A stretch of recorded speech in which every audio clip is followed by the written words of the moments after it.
Hi friends, இன்றைக்கி நம்மளுடைய சேனலில் 7th ஸ்டாண்டர்ட் 3rd டேர்மில் சயின்ஸு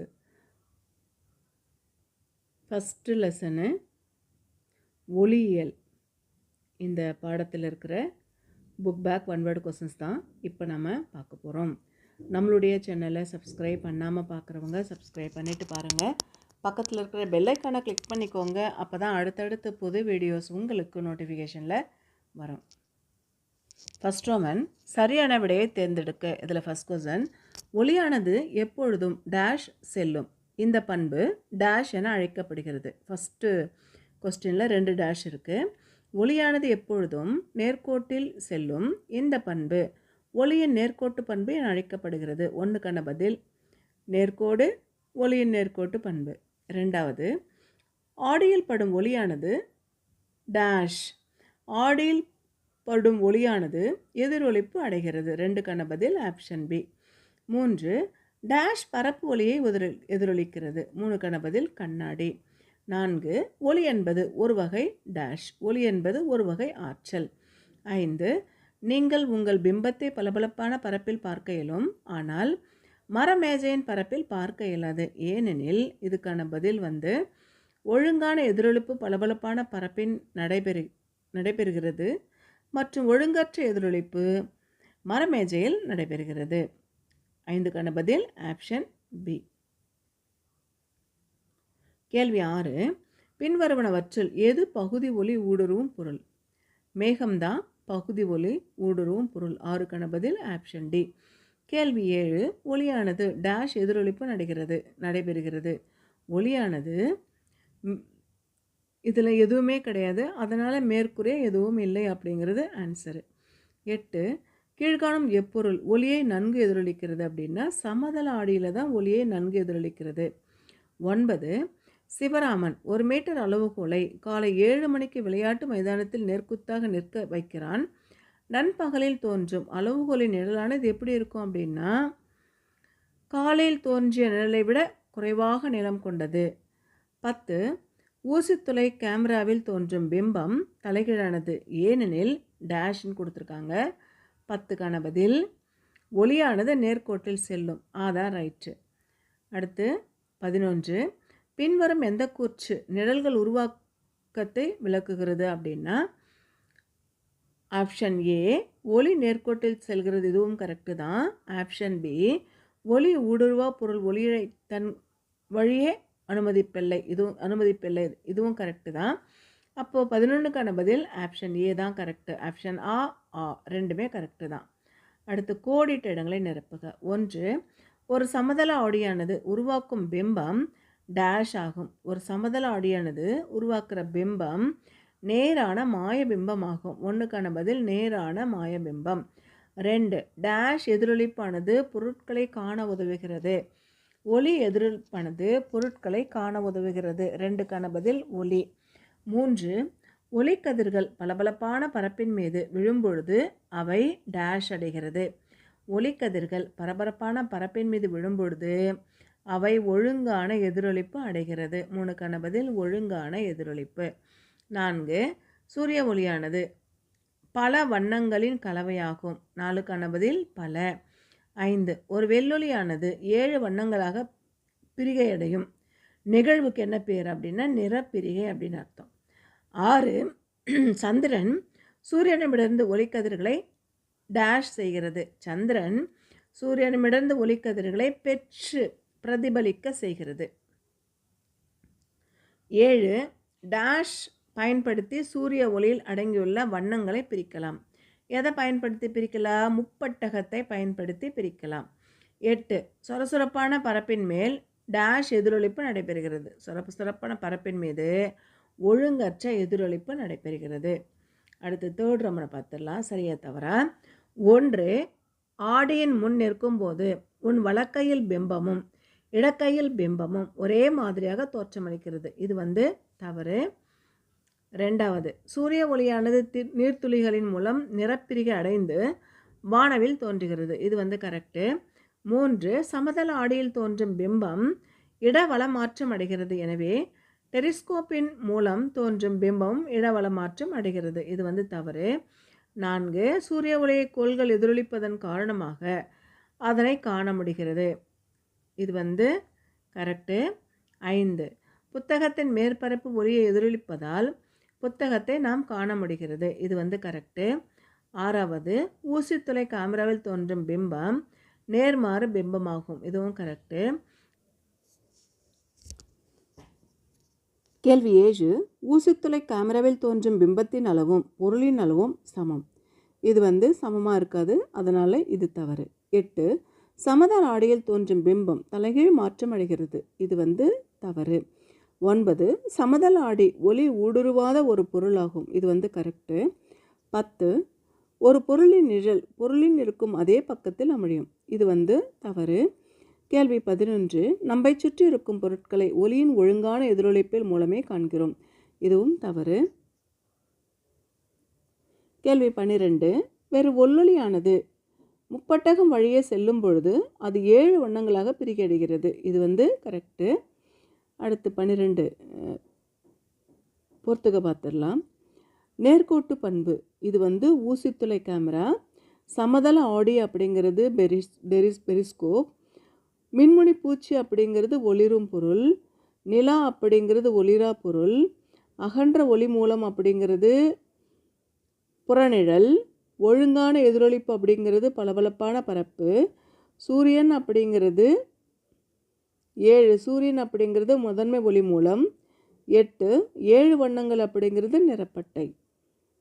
அடுத்து இதோட book back one word questions முடியுது. 7th ஸ்டாண்டர்ட் 3rd டேர்மில் அழகு 2 அண்டம் மற்றும் விண்வெளி இந்த பாடத்தில் இருக்கிற book back one word questions தான் இப்போ நம்ம பார்க்க போகிறோம். ஃபர்ஸ்ட் ஒன் சரியான விடையை தேர்ந்தெடுக்கவும். இதில் ஃபர்ஸ்ட் கொஸ்டின் நிலவானது பூமியை ஒரு சுற்றி வர டேஷ் நாட்கள் ஆகும். நிலவானது பூமியை ஒரு சுற்றி வர 27 நாட்கள் ஆகும். 1க்கான பதில் ஆப்ஷன் சி. 2 இன்றைய நாளில் கார்த்திகை நட்சத்திரத்துக்கு அருகில் நிலவு இருந்தால் 27 நாட்கள் கழிந்து நிலவானது டேஷ் நட்சத்திரத்துக்கு அருகில் இருக்கும். கார்த்திகை நட்சத்திரத்துக்கு பக்கத்தில் தான் வந்திருக்கும். 2க்கான பதில் ஆப்ஷன் பி கார்த்திகை. 3 டேஷ் தொலைநோக்கியை கண்டறிந்தார். யார் தொலைநோக்கியை கண்டறிந்தார் அப்படின்னா கண்டறிந்தார் அதுதான் கொடுத்துருக்காங்க. ஹான் லிபர்ஷே அப்படிங்கிறது தான் கண்டுபிடிச்சார். 4 அநேக இளம் நட்சத்திரங்களை கொண்ட விண்மீன் திரளுக்கு டேஷ் என்று பெயர். அநேக இளம் நட்சத்திரங்களை கொண்ட விண்மீன் திரளுக்கு சுருள் விண்மீன் திரள் என்று பெயர். 4க்கான பதில் ஆப்ஷன் டி. 5 டேஷ் துணைக்கோளை நிறுவியவுடன் இஸ்ரோ 4 டன் எடையுள்ள துணைக்கோள்களை ஏவும் திறன் பெறுகிறது. இதுக்கான பதில் ஜிஎஸ்ஏடி 19. 5க்கான பதில் ஆப்ஷன் டி. செகண்ட் ரோமன் கோடிட்ட இடத்தை நிரப்புக. 1 வளர்பிறை என்பது டேஷ். வளர்பிறை என்பது வளர்தல் மற்றும் வெளிச்சத்தில் விரிவடைதல். 2 சூரிய மைய கொள்கையை முன்மொழிந்தவர் யாருன்னா நிக்கோலஸ் கோபர்னிக்கஸ். 3 அண்டத்தின் ஆதியை குறித்து கூறும் மாதிரி எது அப்படின்னா பெருவெடிப்பு கோட்பாடு. 4 ஆகாயத்தில் பெரும் பகுதியை அடைக்குள்ள விண்மீன் மண்டலம் எது அப்படின்னா சப்தரிஷி மண்டலம். 4க்கான பதில் சப்தரிஷி மண்டலம். 5 இந்தியா ஏவிய முதல் ஏவுகணை எது அப்படின்னா ஆரியபட்டா. அடுத்து தவறா சரியாக பார்த்துடலாம். 1 முழு நிலவு நாளன்று சூரியன் மேற்கில் மறையும் பொழுது நிலவு மேற்கில் தோன்றும். இது வந்து தவறு. 2 கிழக்கில் வந்திருக்கணும்.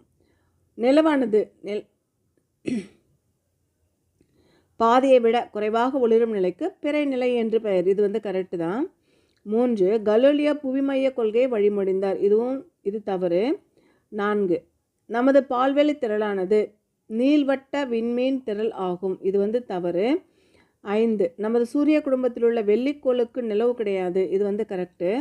அடுத்து பொறுத்துக்க பார்த்துடலாம். ரோஹிணி SLV 3. அப்புறம் GSAT 14 அப்படிங்கிறது GSLV Mark 2 M1. 3வது GSAT 19 அப்படிங்கிறது GSLV Mark 3. சந்திராயன் 2 அப்படிங்கிறது GSLV D5.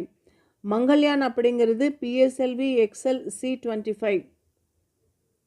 அடுத்து ஒப்புமை தருக பார்த்துடலாம்.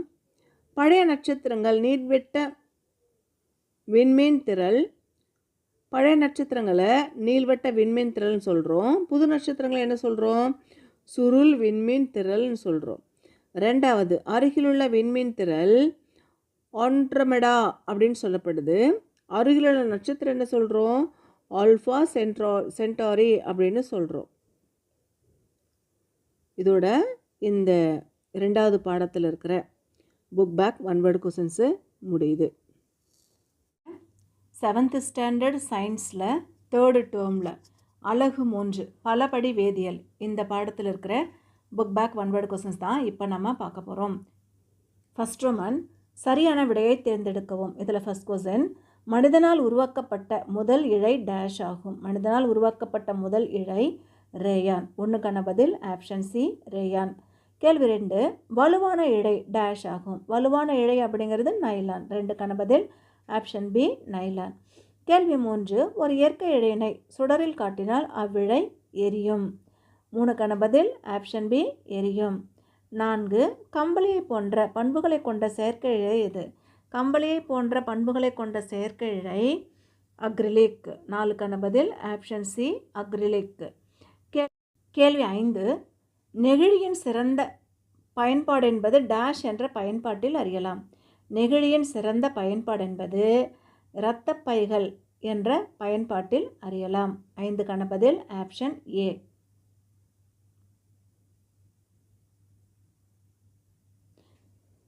கேள்வி 6, டேஷ் என்பது மட்கும் தன்மையற்ற ஒரு பொருள். நெகிழி புட்டி என்பது மட்கும் தன்மையற்ற ஒரு பொருள். 6க்கான பதில் ஆப்ஷன் பி. கேள்வி 7, பிஇடி என்பது டேஷின் சுருக்கெழுத்தாகும். பிஇடி அப்படிங்கிறது பாலி எத்தனில் தெரிப்தாலிக். இதோட சுருக்கம்தான் பிஇடி அப்படிங்கிறது. 7க்கான பதில் ஆப்ஷன் சி. செகண்ட் ரோமன், கோடிட்ட இடங்களை நிரப்புக. 1, பிஇடி என்பது பாலியஸ்டர் துணிக்கு ஒரு எடுத்துக்காட்டு ஆகும். 2, பல்வகை நெகிழிகளை இனம் காண டேஷ் பயன்படுகின்றன. பல்வகை நெகிழிகளை இனம் காண ரெசின் குறியீடுகள் பயன்படுகின்றன. கேள்வி 3, சிறிய அலகுகளான பல ஒற்றைப்படிகளின் தொடர்ச்சியாக சங்கிலி தொடர் அமைப்பின் பெயர் டேஷ். சிறிய அலகுகளான பல ஒற்றைப்படிகளின் தொடர்ச்சியான சங்கிலி தொடர் அமைப்புடைய பேர் பலபடி பாலிமர். 3க்கான பதில் பலபடி பாலிமர். கேள்வி 4, முழுமையான இயற்கை இழையின் எடுத்துக்காட்டு என்ன? முழுமையான இயற்கை இழையின் ஒரு எடுத்துக்காட்டு பருத்தி. 4க்கான பதில் பருத்தி. 5, கக்கூன்களை கொதிக்க வைத்து பெரும் இயற்கை இழை எது அப்படின்னா பட்டு. தேர்ட் ரோமன், சரியா தவற பார்த்துடலாம். 1, அதிக அளவிலான நெகிழிகள் சுற்றுச்சூழலை பாதிக்கும். இது கரெக்டு தான். 2வது, மறுத்தல் தவிர்த்தல் அப்படிங்கிறது நெகிழினை கையாளுகின்ற ஒரு சிறந்த முறை. இதுவும் கரெக்டு. 3, செயற்கை இழைகளான ஆடைகளை அணிந்து சமையலறையில் வேலை செய்வது சிறந்தது அப்படின்னு கொடுத்துருக்காங்க. இது தவறு. ஏன்னா செயற்கை அப்படின்றது தவறு. இயற்கை அப்படின்னு கொடுத்துருந்தா அது கரெக்டாக இருந்திருக்கும். செயற்கை அப்படின்னு கொடுத்ததுனால இது தவறு. 4, வீரியம் குறைந்த நெகிழிகள் சிதைந்து மைக்ரோ நெகிழிகள் என்ற சிறிய துகள்கள் ஆகும். இது கரெக்டு தான். அடுத்து 5, பருத்தி என்பது ஒரு இயற்கையான பாலிமர். இது கரெக்டு தான். பொறுத்துக்க பார்த்துடலாம்.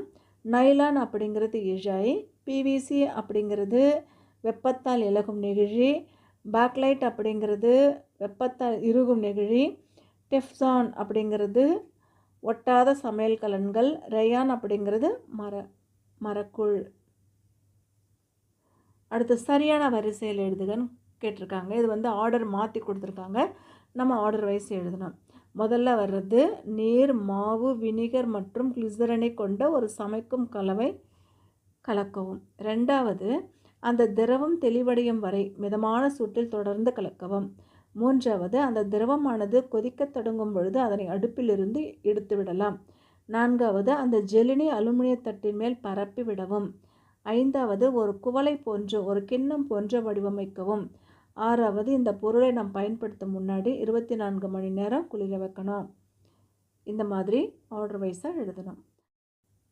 6th ரோமன், ஒப்புமைக்கு தருக பார்த்துடலாம். 1, பருத்தி அப்படிங்கிறது இயற்கை, பாலிஸ்டர் அப்படிங்கிறது செயற்கை. 2வது, PLA அப்படிங்கிற கரண்டி மட்கும் தன்மை, நெகிழி ஸ்பூன் அப்படிங்கிறது மக்காத தன்மை. 3வது, நைலான் அப்படிங்கிறது வெப்பத்தால் உருகும், பட்டு அப்படிங்கிறது எரியும். 7th ரோமன் வாக்கியம் மற்றும் காரணம் கேட்டிருக்காங்க. வாக்கியம் பார்த்துடலாம்.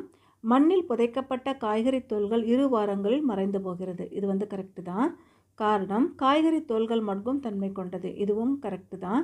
2வது வாக்கியம், நைலான் ஆடைகள் சிதைந்து மைக்ரோ இழைகளாக மாற அதிக காலமாகும், ஆனால் பருத்தி ஆடைகள் சிதைவடைய 6 மாத காலம் போதும். இது வந்து கரெக்டு தான். காரணம், நைலான் பெட்ரோலிய வேதிப்பொருட்கள் தயாரிக்கப்படுறதுனால மட்கும் தன்மை பெற்றிருப்பதில்லை. பருத்தி துணி மக்கும் தன்மை கொண்டது. இதுவும் கரெக்டு தான். 3 வாக்கியம் பார்த்துடலாம். நெகிழி பொருட்களை தவிர்ப்பது நல்லது. கரெக்டு தான். காரணம், நெகிழிகள் சுற்றுச்சூழலை மாசுபடுத்துது. இதுக்கான காரணமும் கரெக்டு தான். குறுக்கெழுத்து இடமிருந்து வளம் அந்த பாக்ஸில் நம்ம ஃபில் பண்ண போகிறோம். 1 வந்து செயற்கை கம்பளியாக பயன்படுகின்ற இழை வந்து ஆக்ரிலிக், ACRYLIC. 2வது நீர் போட்டில்கள் உருவாக்க தேவைப்படுகின்ற நெகிழி வந்து பாலித்தீன், POLYTHENE, பாலித்தீன். அப்புறம் அந்த பாக்ஸில் கீழிருந்து மேலே எழுதுறது. 3வது குறை செயற்கை இழையாக இதற்கு செயற்கை பட்டு என்ற பெயரும் உண்டு, ரேயன். 3வதுக்கு பதில் வந்து ரேயன். 4வது சிறிய ஒற்றைப்படிகளின் தொடர்ச்சியாக சேர்க்கை உருவாக்கும் நீண்ட சங்கிலி பொருள் வந்து பாலிமர், POLIMER, பாலிமர். அடுத்து 5வது கூட்டிலிருந்து பெறப்படுகின்ற ஒரு வகையான இயற்கை இழை எது அப்படின்னா சில்க்கு. இங்கே இருக்குல்ல 5க்கு அப்படி எழுதணும். அப்புறம் பாலிஸ்டர் என வகைப்படுத்தப்படுகின்ற ஒரு செயற்கை இழை எது அப்படின்னா டெரிகாட், TERYCOT. அடுத்து 7வது கயிறு தயாரிப்பில் பயன்படுகின்ற பலபடி அப்படிங்கிறது நைலான், NYLON, நைலான். இந்த பாக்ஸில் நம்ம ஃபில் பண்ணிடணும் அந்த 7மே. 7th ஸ்டாண்டர்ட் 3rd டேர்மில் அலகு 4 அன்றாட வாழ்வில் வேதியியல். இந்த பாடத்தில் இருக்கிற புக் பேக் ஒன்-வேர்டு கொஸ்டின்ஸ் தான் இப்போ நம்ம பார்க்க போகிறோம். ஃபர்ஸ்ட் ரோமன், நிமோனியா மற்றும் மூச்சுக்குழாய் அழற்சி சிகிச்சையில் பயனுள்ள ஒரு மருந்து எது அப்படின்னு பார்க்கும்பொழுது பென்சிலின். 1க்கான பதில் பென்சிலின். கேள்வி 2, அஸ்பிரின் ஒரு டேஷ். அஸ்பிரின் ஒரு ஆன்டிபயோட்டிக். 2க்கான பதில் ஆப்ஷன் பி. கேள்வி 3, டேஷ் என்பது வயிற்று அமிலத்தை நடுநிலையாக்குகிறது. அமில நீக்கி என்பது வயிற்று அமிலத்தை நடுநிலையாக்குகிறது. 3க்கான பதில் ஆப்ஷன் ஏ, அமில நீக்கி. கேள்வி 4, ஒரு பொருள் தீப்பிடிக்க தேவையான மிக குறைந்த வெப்பநிலை டேஷ் என அழைக்கப்படுகிறது அப்படின்னு பார்க்கும்பொழுது ஒரு பொருள் தீப்பிடிக்க தேவையான மிக குறைந்த வெப்பநிலை அதனுடைய எரி வெப்பநிலை என அழைக்கப்படுகிறது. 4க்கான பதில் ஆப்ஷன் டி, எரி வெப்பநிலை. கேள்வி 5, மெழுகுவர்த்தியின் சுடரில் வெப்பமான பகுதி எது? மெழுகுவர்த்தியின் சுடரில் வெப்பமான பகுதி நீலம். 5க்கான பதில் ஆப்ஷன் ஏ, நீலம். செகண்ட் ரோமன், வெற்றிடங்களை நிரப்புக. 1, பென்சிலின் முதலில் கண்டுபிடித்தவர் யார்? பென்சிலினை முதல் கண்டுபிடிச்சது டாக்டர் அலெக்சாண்டர் பிளமிங் தான் கண்டுபிடிச்சாரு. கேள்வி 2, உலக ORS தினம் அப்படிங்கிறது என்ன? ஜூலை மாதம் 29ஆம் தேதி. கேள்வி 3, எரிதல் என்பது ஒரு வேதிவினை. இதில் எரிபொருள் டேஷ் உடன் வினைபுரிகிறது. எரிதல் என்பது ஒரு வேதிவினை. இதில் ஆக்சிஜன் ஒரு வினைபுரிகிறது. கேள்வி 4, நீரில் நனைத்த காகிதத்தின் எரி வெப்பநிலைக்கு டேஷ். நீரில் நனைத்த காகிதத்தின் எரி வெப்பநிலை அதிகமாக இருக்கும். 5, எண்ணெயால் உற்பத்தி செய்யப்படுகிற நெருப்பை டேஷால் கட்டுப்படுத்த முடியாது. எண்ணெயால் உற்பத்தி செய்யப்படுகிற நெருப்பை நீரால் கட்டுப்படுத்த முடியாது. தேர்ட் ரோமன், சளி மற்றும் ஃப்ளூ போன்ற நோய்களை ஏற்படுத்தும் வைரஸ்களுக்கு ஆன்டிபயோட்டிக்கல் மருந்து வேலை செய்யோன்னு கொடுத்துருக்காங்க. இது வந்து தவறு, செய்யாது அப்படின்னு கொடுத்துருக்கணும். 2வது, வலி நிவாரணி என்பது காய்ச்சலின் போது வெப்பநிலையை குறைக்கும் பொருட்கள். இது வந்து தவறு. 3வது, அனைத்து எரிபொருட்களும் சுடரை உருவாக்குகிறது. இது வந்து தவறு, உருவாக்காதுன்னு வந்திருக்கணும். உருவாக்குகிறது அப்படின்றதுனால இது தவறு. எரிதலுக்கு ஆக்சிஜன் அவசியம். இது வந்து கரெக்டு தான். மரம் மற்றும் நிலக்கரியை எரிப்பதால் காற்று மாசுபாடு அடைகிறது. இதுவும் கரெக்டு தான். அடுத்து பொறுத்துக்க பார்த்துடலாம். ஆன்டிபயோட்டிக் இது வந்து உடல் வெப்பநிலையை குறைக்கும். வலி நிவாரணி அப்படிங்கிறது வலியை குறைக்கும். ஆண்டாசிட் அப்படிங்கிறது ORS தீர்வு. பாஸ்பரஸ் அப்படிங்கிறது தன்னிச்சையான எரிப்பு. கார்பன் டை ஆக்சைடு அப்படிங்கிறது சுவாச பிரச்சனைக்கு வழிவகுக்கிறது. அடுத்து ஒப்புமை பார்த்துடலாம். சுடரின் உள்மண்டலம் டேஷ், சுடரின் வெளிமண்டலம் டேஷ். சுடருடைய உள்மண்டலம் கருப்பு, சுடருடைய வெளிமண்டலம் நீலம். ரெண்டாவது, டின்ச்சர் அப்படிங்கிறது ஆன்டிசெப்டிக், இஸ்டமைன் அப்படிங்கிறது ஒவ்வாமை பாதிப்பு. கொஸ்டின்ஸு முடியுது. 7th ஸ்டாண்டர்ட் 3rd டேர்மில் அலகு 5 அன்றாட வாழ்வில் விலங்குகள் இந்த பாடத்தில் இருக்கிற book back one word questions தான் இப்போ நம்ம பார்க்க போகிறோம். ஃபர்ஸ்ட் ரோமன் சரியான விடையை தேர்ந்தெடு. இதில் ஃபர்ஸ்ட் கொஸ்டின், டேஷ் தினசரி கால்நடைகளிலிருந்து நமக்கு கிடைக்கும் முக்கியமான பொருளாகும். எது கிடைக்குது? பால் தினசரி கால்நடைகளிலிருந்து நமக்கு கிடைக்கும் முக்கியமான பொருளாகும். ஒன்றுக்கான பதில் ஆப்ஷன் பி பால். 2, முட்டையில் டேஷ் அதிகம் உள்ளது. முட்டையில் என்ன உள்ளது? புரோட்டீன் அதிகம் உள்ளது. 2க்கான பதில் பிரதம். 3, வெள்ளாடு மற்றும் செம்மறி ஆடுகளின் எந்த பாகம் டேஷ் ஆடைகள் தயாரிக்க உதவுகிறது? வெள்ளாடு மற்றும் செம்மறியாடுகளின் எந்த பாகம் உரோமம் தயாரிக்க உதவுகிறது அப்படின்னா உரோமம் தான் தயாரிக்கிறது. வெள்ளாடுகள்லேருந்து உரோமம் நம்ம எடுத்துக்கிறோம். 3க்கான பதில் ஆப்ஷன் சி உரோமம். கேள்வி 4, பட்டுப்பூச்சிகளை வளர்ப்பதும் பட்டு இழைகளை உருவாக்குவதும் இவ்வாறு அழைக்கப்படுகிறது. செரிகல்ச்சர் அப்படின்னு சொல்லி அழைக்கப்படுது. 4க்கான பதில் செரிகல்ச்சர். 5, பிரித்தெடுப்பவரின் நோய் என்றழைக்கப்படுகிறது. என்ன அழைக்கப்படுது அப்படின்னா ஆந்த்ராக்ஸ். 5க்கான பதில் option B anthrax. Second Roman கோடிட்ட இடத்தை நிரப்புக. 1, புரதம் மற்றும் டேஷ் பாலின் அதிகம் உள்ளது. புரதம் மற்றும் கால்சியம் பாலில் அதிகமாக இருக்குது. 1க்கான பதில் கால்சியம். 2, தேன் கூட்டிலிருந்து டேஷ் எடுக்கப்படுகிறது. தேன் கூட்டிலிருந்து தேன் எடுக்கிறோம். 2க்கான பதில் தேன். அடுத்து 3, ஆந்த்ராக்ஸ் நோயை உண்டாக்குவது டேஷ். ஆந்த்ராக்ஸ் நோயை உண்டாக்குவது பேசில்லஸ் ஆந்த்ராசிஸ். 3க்கான பதில் பேசில்லஸ் ஆந்த்ராசிஸ். 4, இயற்கை இழைகளிலேயே வலிமையான இழை எது அப்படின்னு பார்க்கும் பொழுது பட்டு இழை. 5, அமைதிப்பட்டு டேஷாம் ஆண்டு உருவாக்கப்பட்டது. அமைதிப்பட்டு 1992 ஆண்டு உருவாக்கப்பட்டது. அடுத்து 3rd ரோமன் சரியா தவறாக பார்த்துடலாம். 1, இயற்கையில் மிகப்பெரிய கொடை விலங்குகள் கரெக்டு தான். 2வது, குதிரையின் உரோமம் ஓவியம் தீட்டும் தூரிகையில் பயன்படுத்தப்படுகிறது. இதுவும் கரெக்டு தான். 3, பட்டுப்பூச்சி கம்பளி இழைகளை தருகிறது. இது தவறு. பட்டுப்பூச்சி பட்டு இழைகள் தானே கொடுக்கும், இங்கே கம்பளின்னு கொடுத்துருக்காங்க, அதனால் அது தவறு. 4, அஹிம்சை பட்டின் மறுபெயர் மல்பெரி பட்டு. இதுவும் தவறு. 5, ஆந்த்ராக்ஸை குணப்படுத்துகிற சிறந்த மருந்து பென்சிலின். இது கரெக்டு. அடுத்து பொறுத்துக்க பார்த்துடலாம். கூட்டுப்புழு. கூட்டுப்புழு அப்படிங்கிறது பட்டுப்பூச்சி. அமைதிப்பட்டு அப்படிங்கிறது ஆந்திர பிரதேசம். பிராய்லர் அப்படிங்கிறது கோழிப்பண்ணை. இனிப்பான திரவம் அப்படிங்கிறது தேன். ஆடு அப்படிங்கிறது இறைச்சி. அடுத்து ஒப்புமை பார்த்துடலாம். நீர் குழாய் மின்சாரம். நீர் குழாயில் வருது. மின்சாரம் அப்படிங்கிறது மின்கம்பிலேருந்து வருது. தாமிரம் அப்படிங்கிறது கடத்தி. கட்டை அப்படிங்கிறது கடத்தா பொருள். நீளம் அப்படிங்கிறது மீட்டர், மீட்டருடைய அளவு. மின்சாரம் அப்படிங்கிறது அம்மீட்டர். மில்லி அப்படிங்கிறது ஆம்பியர். மைக்ரோ ஆம்பியர் 10⁶ A அப்படிங்கிறது 10⁻³ A அப்படிங்கிறது ஆன்சர் 10⁶ A. அடுத்து